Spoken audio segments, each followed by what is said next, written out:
Baku, you know. Y'a les boys. Tu vas voir que la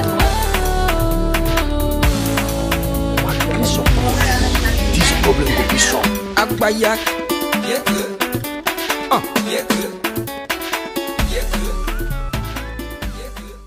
Bonjour, bienvenue sur Delphinka dans l'intimité, la troisième de notre petite émission portant sur la sexualité. Alors aujourd'hui, parlons de sexualité en milieu scolaire, sexualité précoce et des grossesses liées à la sexualité précoce. Alors, dans le monde entier, des jeunes femmes, des jeunes filles tombent enceintes avant 18 ans. On en a un peu plus dans les pays du tiers-monde, à peu près 92% de la moyenne des jeunes filles qui tombent enceintes avant la majorité dans le monde. L'OMS rapporte le chiffre de 16 millions de jeunes femmes dans le monde qui tombent enceintes avant 18 ans. Et dans les pays du tiers-monde, il y en a 92%. 92% de ces 16 millions sont répertoriés dans les pays du tiers-monde. Alors pour illustrer un peu ce chiffre, pour illustrer un peu la chose, je me suis concentrée sur l'exemple de la Côte d'Ivoire. Alors en Côte d'Ivoire, entre 2013 et 2014, donc année scolaire 2013-2014, on recense 6800 grossesses en milieu scolaire, contre 5 992 au cours de l'année 2014-2015. Les chiffres sont là, les chiffres, ils parlent, mais le plus parlant, le plus désolant, c'est l'âge. Le plus désolant, c'est l'âge de ces jeunes filles, parce qu'on trouve quand même des grossesses primaires, des grossesses précoces en primaire. Alors, des filles de 9 ans enceintes, il y en a 5 au cours de l'année 2014-2015. Des filles enceintes à l'âge de 10 ans, il y en a eu 11. Les filles enceintes à l'âge de 11 ans, on en a recensé 95. Et des filles enceintes au-delà de 11 ans, il y en a eu 559. Ça, ce sont les chiffres officiels, on va dire, de l'étude du ministère de l'Éducation nationale et de l'enseignement technique, le MENE, qui, dans son rapport, démontre bien que, en moyenne, le premier rapport sexuel chez ces jeunes-là a lieu vers 9 ans.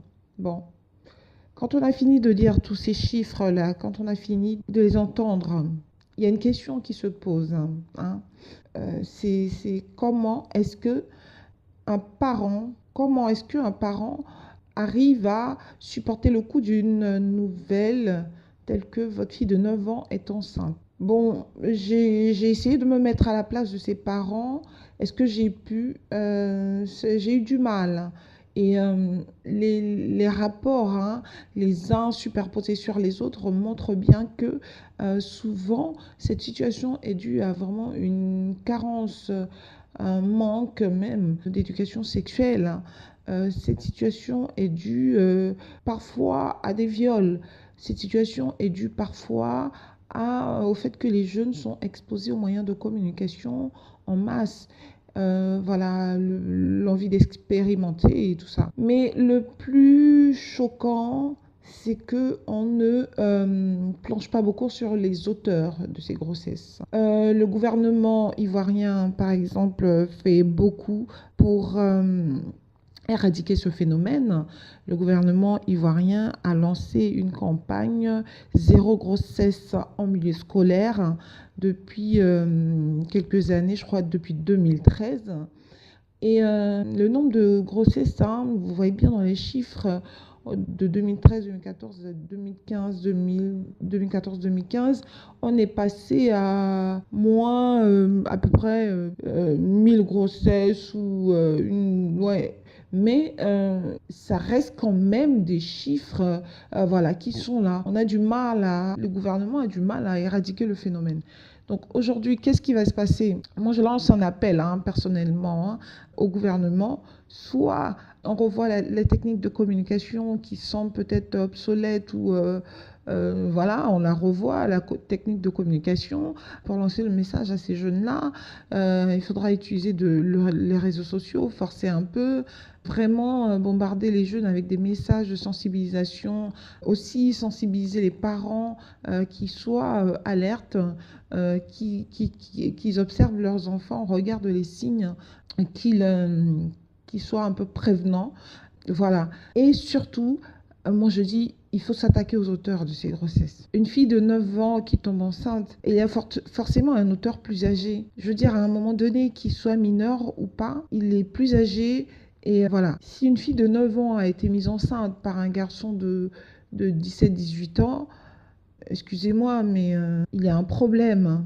Donc, on parle très peu des auteurs de ces grossesses. Et moi, c'est ce qui m'a frappée dans les recherches que j'ai faites. Et surtout, j'ai essayé de me mettre à la place de ces gamines et de me dire, mais oh là là, mais qu'est-ce qu'elles doivent avoir comme culpabilité? Parce que une jeune femme qui est enceinte, surtout dans certaines communautés, avant le mariage, est montrée du doigt et on la culpabilise en fait. Et imaginez une enfant enceinte, vraiment, alors qu'elle est à l'école, c'est horrible. Parfois, ces grossesses sont aussi dues au mariage forcé. Donc l'État essaie de s'attaquer à ces problèmes-là. Hein. Mais moi je dis avant tout, essayez je lance un appel vraiment au gouvernement africain. Essayez d'attaquer vraiment les auteurs de ces grossesses. Essayez de mettre la pression sur ces gens-là. Et puis un petit mot à l'endroit des parents. Oui, le gouvernement est là pour accompagner les enfants. L'école est là pour donner un coup de pouce à l'éducation sexuelle de vos enfants. Mais on ne peut pas avancer sur le plan dans la société et se dire on se modernise, les choses avancent, les époques changent. Avant, nos parents parlaient de sexualité pas de la même façon qu'aujourd'hui. Alors les temps ont changé. Je pense qu'il faut peut-être changer la méthode d'approche. Il faut peut-être les enfants ont tellement accès à ces choses-là qui leur permettent de constater la sexualité active. Ils ont accès à la pornographie, ils ont accès, mais à votre insu, sur le chemin de l'école, avec un téléphone portable d'un ami. Donc, chers parents, essayez d'adapter votre éducation sexuelle à l'époque dans laquelle on vit. Voilà.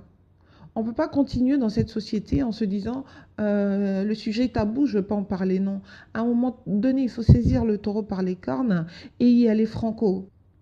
À un moment donné, il faut saisir le taureau par les cornes et se dire aujourd'hui, il faut que je fasse asseoir mes filles et que je leur parle de sexualité.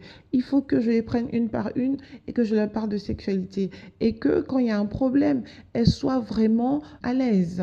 Il faut qu'elles aient vraiment ce feeling-là, qu'elles viennent me voir sans problème et m'en parler. Demain, si un pédophile s'en prend à elles, elles viendront me parler sans culpabilité. Et là, on pourra taper sur les auteurs de ces grossesses-là. Justement, le sujet est tellement tabou, semble tellement tabou et reste tellement tabou malgré le temps qui passe, malgré cette ère moderne où on utilise le téléphone portable, on utilise plein de choses modernes. Mais bizarrement, la communication, elle n'a pas changé. La communication d'antan en matière de sexualité, elle est encore là. Non, il faut changer votre technique d'approche, chers parents. Voilà, les enfants, ils ont besoin d'ouverture.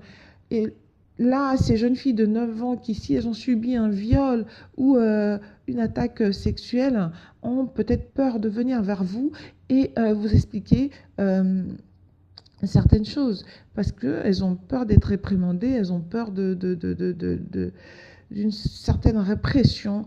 Alors voilà. Chers parents, faites un travail, l'État ne peut pas tout faire. L'État doit être vraiment un petit coup de pouce, mais pas la solution entière, la solution, voilà. La solution entière, ça c'est pas l'État. Donc voilà, en ce sens-là, l'émission de Delphine K, Intimité, est faite aussi pour ça. Si vous ne voulez pas parler de sexualité avec votre enfant, prenez votre téléphone portable ou je ne sais quoi, votre ordinateur, mettez cette émission et puis des fois, je m'adresserai principalement aux jeunes comme la semaine prochaine. Ça sera un message vraiment à cette jeunesse-là et leur dire comment aller s'adresser aux parents et leur donner aussi des moyens mis à disposition des jeunes, des centres d'écoute pour les jeunes et des références de livres qui leur permettent d'avoir un peu de culture sur la sexualité s'ils n'osent pas aller chercher chez leurs parents. Donc voilà, c'est en ce sens-là que l'émission est importante. Et je vous invite à la faire écouter aux jeunes. Voilà, la jeunesse est précieuse. Préparer sa sexualité, c'est très important. On ne peut pas être maman à 9 ans alors qu'on est une enfant. On ne peut pas être maman à 10 ans. On ne peut pas être maman à 11 ans, ni à 12 ans. Alors voilà, je vous incite à vous allier à moi pour aider ces jeunes-là à rentrer dans une sexualité active, vraiment préparée de façon solide et qui leur permettent d'être épanouis et des personnes bien construites dans la tête pour aborder une vie sentimentale paisible. C'était Delphine K. Je vous retrouve la semaine prochaine pour un spécial conseil aux jeunes élèves, aux jeunes de l'année prochaine et un spécial référence et spécial ONG, spécial conseil pour nos jeunes. Je vous remercie de m'avoir écouté sur ces 12 minutes, 13 minutes. Et je vous dis à très bientôt. Je suis très heureuse de vous accompagner tous les lundis, de commencer la semaine avec vous. Désolée pour cette diffusion tardive. Voilà, et je vous remercie pour les likes, pour les partages et les commentaires. On va rester un peu dans ce sujet qui est pour moi quelque chose de très grave, encore 2 ou 3 semaines. Merci pour tout, à très bientôt. C'était Delphine K. Et continuez à liker, partager et surtout commenter et apporter vos critiques. Au revoir et bonne semaine.